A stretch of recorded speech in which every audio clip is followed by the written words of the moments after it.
Hello students, कैसे हो सब? बढ़िया। इलेक्ट्रोस्टैटिक्स को आगे कंटिन्यू कर रहे हैं। पीछे छोड़ा था, काफ़ी दिनों से वीडियो नहीं आ पाई है।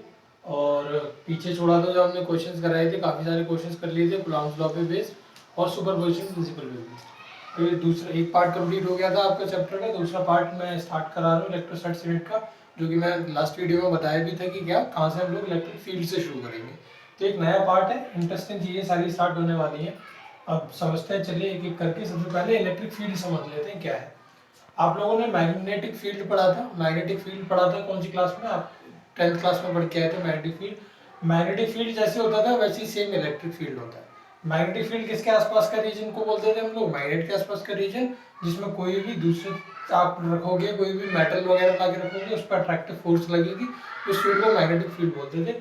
उसी तरीके से रिलेट करके पढ़ो तो वही इलेक्ट्रिक फील्ड होगा। चार्ज पार्टिकल के आसपास की जगह जहाँ पे भी किसी दूसरे चार्ज पार्टिकल को आप लेके आओगे, उस पर अट्रैक्टिव या रिपल्सिव फोर्स लगेगी जितने भी एरिया में, उस एरिया को मैं क्या बोलूंगा? मैं इलेक्ट्रिक फील्ड बोलूंगा। डिफाइन देखिए, electric field due to a given charge can be defined as the space around the charge.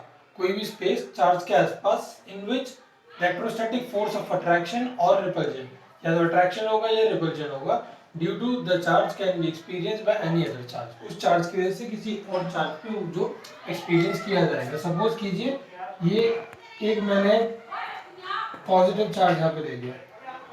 अब इतने रीजन में अगर कोई भी दूसरे चार्ज को अट्रैक्ट करता है, सपोज करो मैंने यहाँ नेगेटिव चार्ज रखा तो इस पर कैसे फोर्स लगाएगा? अट्रैक्टिव फोर्स लगाएगा। यहाँ मैंने पॉजिटिव चार्ज रखा तो इस पर कैसे फोर्स लगाएगा? रिपल्सिव फोर्स लगाएगा।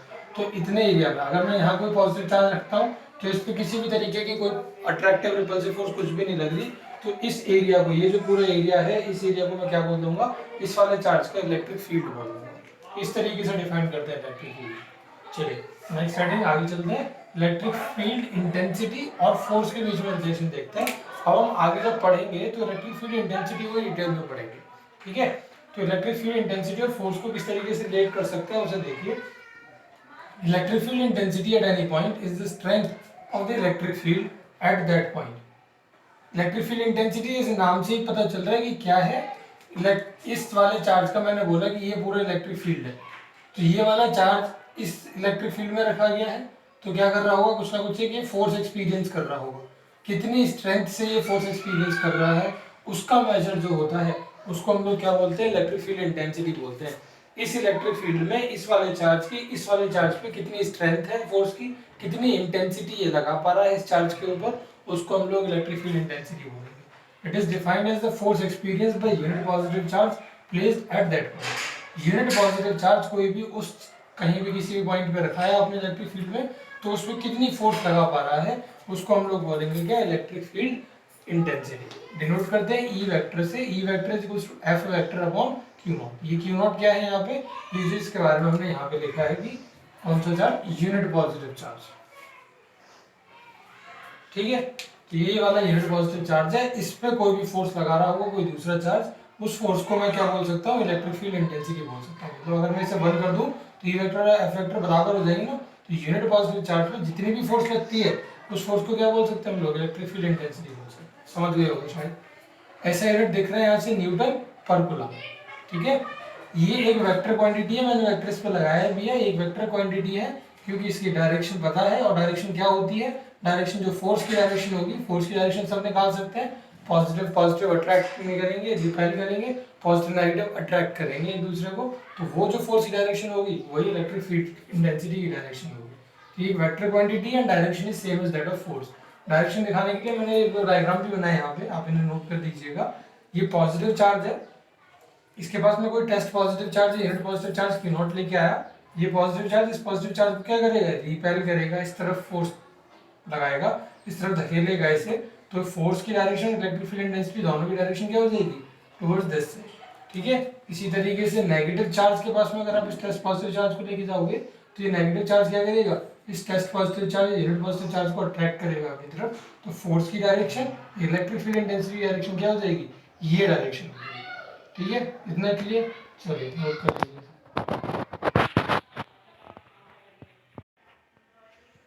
Next heading electric field intensity due two point charge कर रहे हैं। अभी इलेक्ट्रिक फील्ड इंटेंसिटी के बारे में पढ़ा के आया था पीछे, उसी को आगे कंटिन्यू कर रहे हैं। अब इलेक्ट्रिक फील्ड इंटेंसिटी किसी एक पॉइंट चार्ज, ये मैंने पॉइंट चार्ज लिया, इसकी वजह से इलेक्ट्रिक फील्ड इंटेंसिटी कितनी होगी वो निकालो। Suppose we have to calculate electric field intensity at any point P, किसी पॉइंट P पे हम इलेक्ट्रिक फील्ड इंटेंसिटी निकालना चाहते हैं किसी एक पॉइंट चार्ज की वजह से, due to a point charge capital Q। ये पॉइंट चार्ज है हमारे पास कैपिटल Q, जो कि हमने कहाँ पे रखा है, O पे रखा है, ठीक। When OP is equals to R, O से लेके P तक का डिस्टेंस, यानी कि दूसरा जो unit positive charge test charge में यहाँ रख रहा हूँ, वो कितनी दूरी पर रख रहा हूँ, यहाँ से R डिस्टेंस पे रख रहा हूँ, ठीक। Imagine a small positive test charge Q naught at P। अब ध्यान रखिएगा, हम कहाँ जहाँ कहीं भी Q नॉट लिखा करेंगे, इसका मतलब क्या है, एक टेस्ट चार्ज है। टेस्ट चार्ज का मतलब क्या होता है कि कोई एक ऐसा स्मॉल पॉजिटिव चार्ज जो हम ला के रख रहे हैं वेरियस टेस्ट कैरी आउट कराने के लिए, अलग अलग तरीके की स्टडी करने के लिए। यहाँ ये वाला चार्ज, इस चार्ज पे कितनी इलेक्ट्रिक फील्ड इंटेंसिटी लगा रहा है इतने डिस्टेंस पे रखने में, ये देखना चाहता हूँ, इस चार्ज के बारे में देखना चाहता हूँ ये कितनी फोर्स लगाता है इस चार्ज पे। तो हर जगह जहाँ कहीं भी हमें कुछ भी स्टडी करने की जरूरत पड़ेगी, वहाँ हम क्या रख दिया करेंगे, उठा के Q नॉट रख दिया करेंगे। अब से जहाँ कहीं भी Q नॉट लिखा है तो आप खुद समझ जाइए करेगा कि इसका मतलब क्या है, कि पॉजिटिव टेस्ट चार्ज है। टेस्ट चार्ज का मतलब ऐसा कोई चार्ज जिसका मैग्नीट्यूड बहुत कम है। अब कुलाम्स लॉ से निकाल रहे हैं, अकॉर्डिंग टू कुलाम्स लॉ यहाँ पे फोर्स लगेगी, ये वाला चार्ज इस वाले चार्ज पे कुछ एक फोर्स लगाएगा इस डायरेक्शन में, because this charge is much bigger than this charge, so this charge will repel this charge in this direction. इस डायरेक्शन में फोर्स लगी, F vector is equals to 1/4 epsilon naught Q naught upon R square, और ये R unit vector लगा दिया हमने। Unit vector क्यों लगाते हैं, कुलाम्स लॉ में पढ़ाया था, इसको क्लियर नहीं है वो कुलाम्स लॉ वाली वीडियो देखे जाके, पहली वाली। यूनिट वेक्टर डायरेक्शन देख पा रहा है। अब हमें पता है इलेक्ट्रिक फील्ड की भी डायरेक्शन वही होती है जो फोर्स की डायरेक्शन है, तो इलेक्ट्रिक फील्ड की भी डायरेक्शन यही होगी। इलेक्ट्रिक फील्ड का फॉर्मूला पीछे पढ़ के आए, electric field intensity, sorry electric field intensity का फॉर्मूला पीछे पढ़ के आए थे, F vector upon Q not, ये रहा F vector upon Q naught. F vector की जगह ये पूरी वैल्यू सब्स्टिट्यूट कर दी मैंने, ये भी पूरी वैल्यू, और Q नॉट ये सब्स्टिट्यूट कर दिया। Q नॉट से Q नॉट कैंसिल आउट हो जाएगा, कैंसिल कर दिया, बचेगा क्या, इलेक्ट्रिक फील्ड का फॉर्मूला यहाँ से नया बन गया हमारे पास में 1/4 epsilon naught Q upon R square, और यूनिट वेक्टर इसकी डायरेक्शन दिखा रहा है। कूलम्ब्स लॉ की तरह आप इसको हटा भी सकते हो, यहाँ पे आप R vector upon R cube भी बना सकते हो। ये तो पढ़ लिया हमने सिंपल अब लीनियर के लिए कि इस तरीके से था। अब हम इसी सेम सिस्टम को किसी एक स्पेस में ले जाके रख देते हैं। ये हमने बोला यहाँ पे कि सपोज ऐसा करिए, अभी जो पॉइंट चार्ज है प्लस Q नॉट जो है वो क्या रखा गया है, एक A पॉइंट पे रखा है, ये रहा, हमने ये प्लस Q लिखना है मुझे। Suppose the point charge plus Q is situated at A, ये रहा A, यहाँ पे OA, यानी कि यहाँ से यहाँ तक की दूरी कितनी है, ये R1 वेक्टर से डिनोट कर रहा हूँ। इसी तरीके से हमें क्या करना है, इलेक्ट्रिक फील्ड इंटेंसिटी किसी दूसरे टेस्ट चार्ज पे निकालनी है प्लस Q नॉट पे, जो कि कहाँ रखा गया है, B पे रखा गया है, और OB इसी तरीके से क्या है, R2 वेक्टर है। ठीक है, डायग्राम सबको क्लियर हुआ। मुझे इस वाले चार्ज के से इस वाले चार्ज पे इलेक्ट्रिक फील्ड इंटेंसिटी निकालनी है।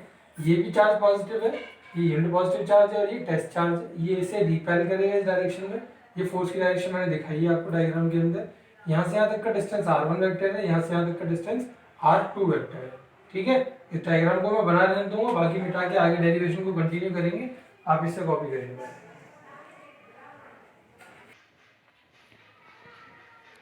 यहाँ थोड़ा सा आपको बताया था कि OB वेक्टर R2 वेक्टर के बराबर है और OA वेक्टर R1 वेक्टर के बराबर है। ये वही फिगर है, ये नीचे का वही लिखा हुआ है, मैंने कुछ ऐड नहीं किया है। ये एरोज लगा दिए और ये एक चीज ऐड कर दी है, ट्राइंगल लॉ वेक्टर एडिशन सब जानते होंगे। ये वेक्टर प्लस ये वेक्टर में करूंगा तो किसके बराबर आएगा, इस वाले वेक्टर के बराबर आएगा। ये अपोजिट डायरेक्शन में क्योंकि, और ये दो वेक्टर सेम डायरेक्शन में, R1 vector plus AB vector बराबर आ गया R2 वेक्टर के। यहाँ से AB वेक्टर आप निकालोगे तो क्या हो जाएगा, वो R2 vector minus R1 vector हो जाएगा। यहाँ से यहाँ तक की दूरी अगर वेक्टर फॉर्म में लिखेंगे कहीं भी तो R2 vector minus R1 vector लिखेंगे। According to Coulomb's law, Coulomb's law क्या कहता है कि फोर्स निकाल सकते हो दो चार्जेस के बीच में, तो वही लगाया F vector is equal to 1/4 epsilon naught Q charge, Q naught charge पे फोर्स लगा रहा है। डिस्टेंस कितना उनके बीच में, R12, 1 से लेके 2 तक जा रहे, इसलिए R12 का स्क्वायर, और ये क्या लगा दिया हमने यहाँ पे, यूनिट वेक्टर लगा दिया, सबको पता होगा। यूनिट वेक्टर को आप रिप्लेस कर सकते हो किसी दूसरे वेक्टर से, यूनिट वेक्टर का फॉर्मूला लगा दें यहाँ पे, जिनको समझ में ना आया हो वो ब्रैकेट में ये लिख लें। R12 यूनिट वेक्टर क्या होता है, R12 vector upon R12 vector का मैग्नीट्यूड। ये ऐड कर लीजिए, मैं यहाँ पे इसको समझ में नहीं आया तो इसकी जगह मैंने ये वाली वैल्यू पुट कर दी, तो R12 vector upon R12 vector का क्या हो गया यहाँ पे क्यूब हो गया। उसके बाद देखिए F vector is equal to 1/4 pi epsilon naught. R12 की वैल्यू भी तो पुट करनी पड़ेगी। R12 क्या है यहाँ पे ए बी है ना, तो मैं यहाँ ए बी का क्यूब भी तो लिख सकता हूँ। तो आप यहाँ ए बी का क्यूब समझ के कर लीजिए, जिनको R12 से समझ में ना आ रहा हो। ए बी का क्यूब करना है Q not R2 vector minus R1 vector. R12 की वेक्टर की जगह पे ये देखो यहाँ पे ए बी वेक्टर की क्या है R12 वेक्टर है। R2 vector minus R1 vector में लिख सकता हूँ, यहाँ पे लिख दिया मैंने R2 vector minus R1 vector. अब यहाँ पे क्या करेंगे हम लोग, ये क्या है मैग्नीट्यूड है ना, तो इसलिए मैंने ये दो साइन लगाए हैं मैग्नीट्यूड के लिए। R2 vector minus R1 vector का क्यूब करेंगे और उसका मैग्नीट्यूड लेंगे, मतलब पॉजिटिव नेगेटिव चार्ज को कंसीडर नहीं करते मैग्नीट्यूड में, सबको पता होगा। R2 vector minus R1 vector हो गया, यहाँ पे लिखा भी है फिर A B vector is equal to R12 vector. Electric field intensity निकालने के लिए करा था ना हमने डेरिवेशन तो स्टार्ट, अभी तुम फोर्स निकाल पाए। इलेक्ट्रिक फील्ड इंटेंसिटी निकाल लेते हैं। इलेक्ट्रिक फील्ड इंटेंसिटी का फॉर्मूला क्या होता है, electric field intensity E vector is equals to F vector upon Q naught. F vector क्या है, ये निकाल चुके वैल्यू, बस Q नॉट पुट करना है अपॉन में, ये Q नॉट पुट कर दिया अपॉन में, बाकी सब कुछ सेम है यहाँ से, ठीक है। तो Q नॉट से Q नॉट कैंसिल आउट हो जाएगा और आपका क्या आ जाएगा इलेक्ट्रिक फील्ड का फॉर्मूला, इलेक्ट्रिक फील्ड इंटेंसिटी का ये आ जाएगा E vector is equals to 1/4 pi epsilon naught Q R2 vector minus R1 vector का क्यूब और उसका मैग्नीट्यूड, और यहाँ पे R2 vector minus R1 vector. इसकी डायरेक्शन क्या है सबको पता होगी, डायरेक्शन कैसी होती है, जो फोर्स की डायरेक्शन होती है वही इलेक्ट्रिक फील्ड इंटेंसिटी की डायरेक्शन होती है। तो ये क्या हो जाएगी अलोंग ए बी प्रोड्यूस्ड, ये ए बी की डायरेक्शन में है जो हमने आगे की तरफ ये प्रोड्यूस कर दिया, ये ए बी प्रोड्यूस, ठीक है। तो ये इसकी डायरेक्शन होगी। चलिए नोट कर लीजिए, इस चीज को नोट नहीं करना है, ये आप पहले से ही नोट कर चुके हो, ये चीजें आगे नोट करनी है, ये डायग्राम में ऐड ऑन कर लेना।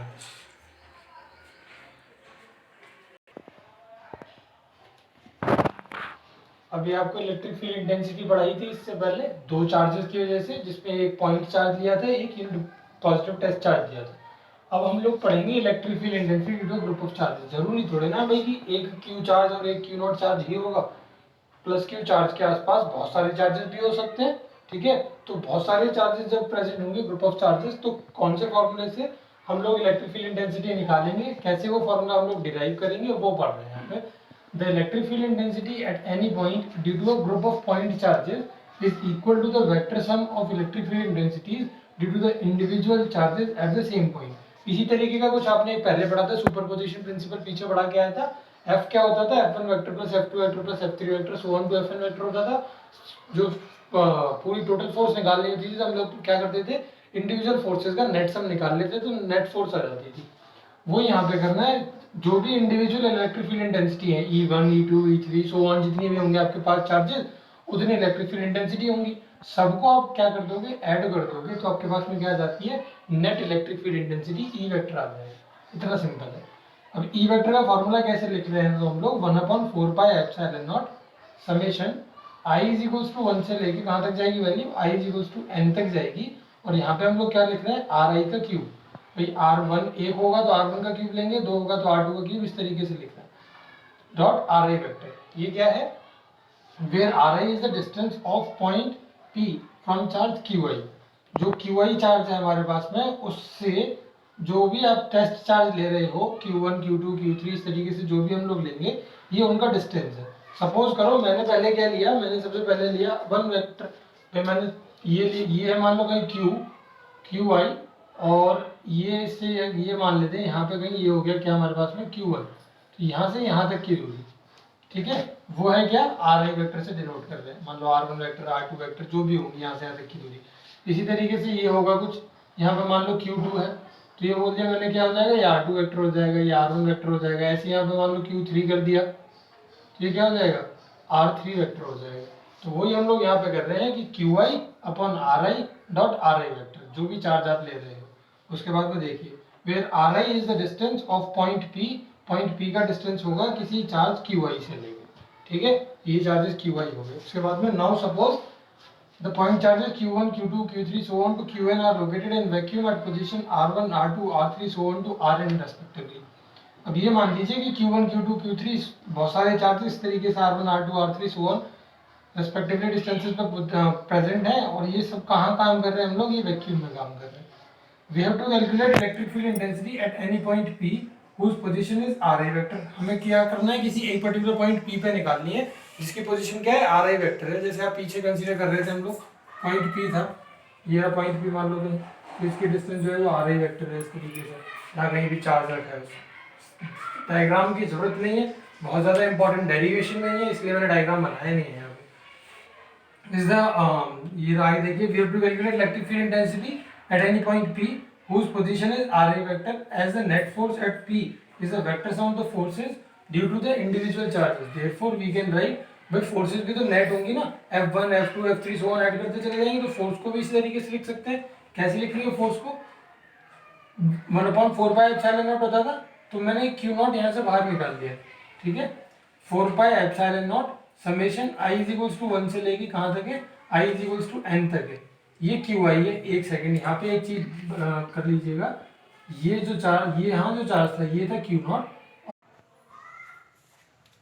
यहाँ जो चार्ज था ये क्या था, ये था क्यू नॉट। उसके बाद में ये वाला क्यू आई, अगर सारे को Q I Q I Q I बोल रहे हैं, इसको मान लो 1 होगा ये, इसको मान लो ये 2 होगा, इसको मान लो ये 3 होगा। इसी तरीके से डिस्टेंस आ रहा है आ रहा है आ रहा है, ये R1 R2 R3 से होगा। ये करेक्शन कर लेना यहाँ, जो थोड़ी सी मिस्टेक हो गई थी ऊपर, मैंने अभी जो पीछे समझाया था उसमें। बाकी सब कुछ ठीक है। एफ वेक्टर निकाला, क्यू नॉट चार्ज पे फोर्स निकाल रहे हैं अलग अलग चार्जेस की वजह से, ये रहे सारे चार्जेस, समेशन लगा दिया, I इज इक्वल्स टू 1 से लेके I is equals to n। Q I, ये वाले चार्जेस जो है ये सब क्यू आई है, इनका distance R vector minus R I vector है, इसकी दूरी जो होगी R vector minus R I vector, ये क्लियर हो जाएगा पीछे वाला डेरिवेशन जिसने समझा होगा सही से। और यहाँ पे R vector minus R I vector ले लीजिए, जैसे वहाँ पे पीछे क्या कर ले रहे थे हम लोग, R vector minus R1 vector minus R2 vector ले रहे थे उसी तरीके से, sorry R2 vector minus R1 vector ले रहे थे उसी तरीके से। E vector is equals to F vector upon Q naught हो जाएगा, E vector is equals to 1/4 pi epsilon naught summation I is equals to 1 से लेके I is equals to n तक। कुछ नहीं करा मैंने, ये सेम ही कॉपी कर दिया, बस Q नॉट से ये वाला Q नॉट क्या हो जाएगा, कैंसिल हो जाएगा। तो electric field is equals to 1/4 pi epsilon naught summation 1 से लेके n तक Q I upon R vector minus R I vector का मैग्नीट्यूड का Q और R vector minus R I vector यहाँ मल्टीप्लाई करेंगे, ठीक है। क्लियर हुआ होगा, ये बहुत ज़्यादा इंपॉर्टेंट डेरिवेशन नहीं है, तो डायग्राम वगैरह की टेंशन मत लेना, ठीक है। कर लीजिए लोग, इसे एक और कराते हैं इसके बाद फिर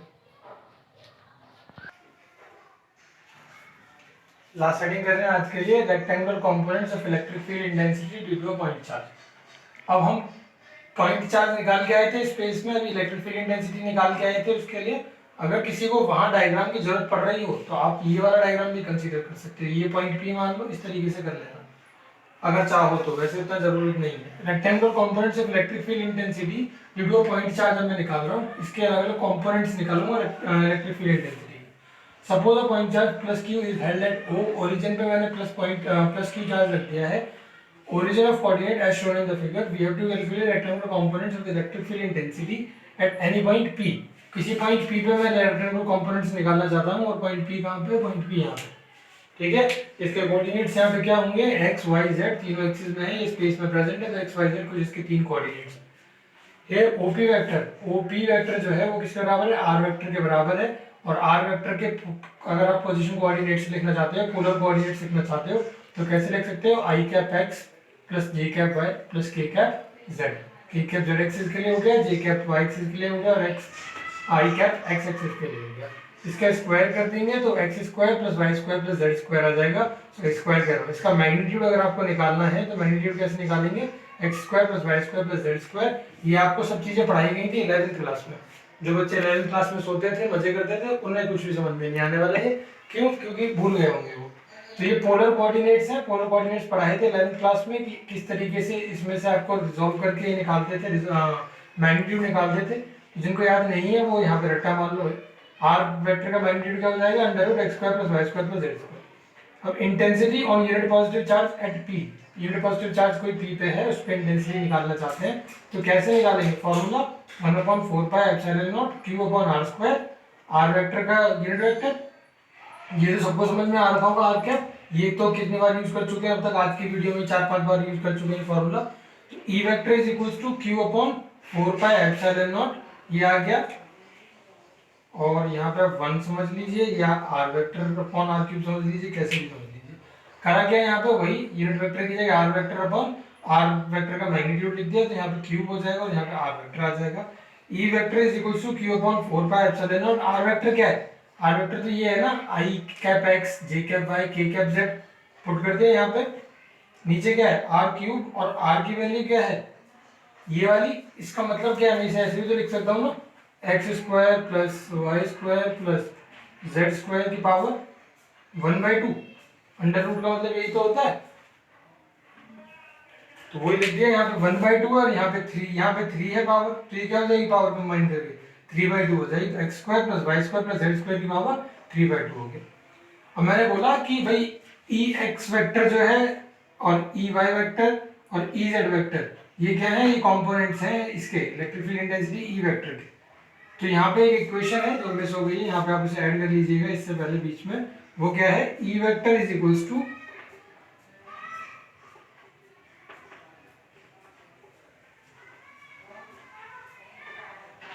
ई vector is equals to e x cap plus E y cap plus E z cap. ये बन जाएगी अगर हमने यहाँ पे कॉमा लगा लीजिएगा, if e x cap, e y cap and e z cap are the components of electric field intensity e vector along three coordinate axis, then के बाद ये लिखिएगा क्या होगा? ई वेक्टर जो है वो किसके बराबर आएगा? ई एक्स कैप प्लस ई वाई कैप प्लस ई जेड कैप। तीनों कोऑर्डिनेट्स को हम ऐड ऑन कर देंगे। इसी में मैंने वैल्यू पुट कर दी। अगर इसे पोलर कोऑर्डिनेट की फॉर्म में लिखना चाहते हो तो कैसे लिख देंगे? ऐसे, e vector is equals to i cap e x plus j cap e y plus k cap e z. ये पोलर कोऑर्डिनेट सेट कर दिया मैंने आई के जे के कैप लगा के। Comparing equation second and third, equation second और थर्ड को कंपेयर कर दिया। और इस तरीके से आप क्या कर सकते हो?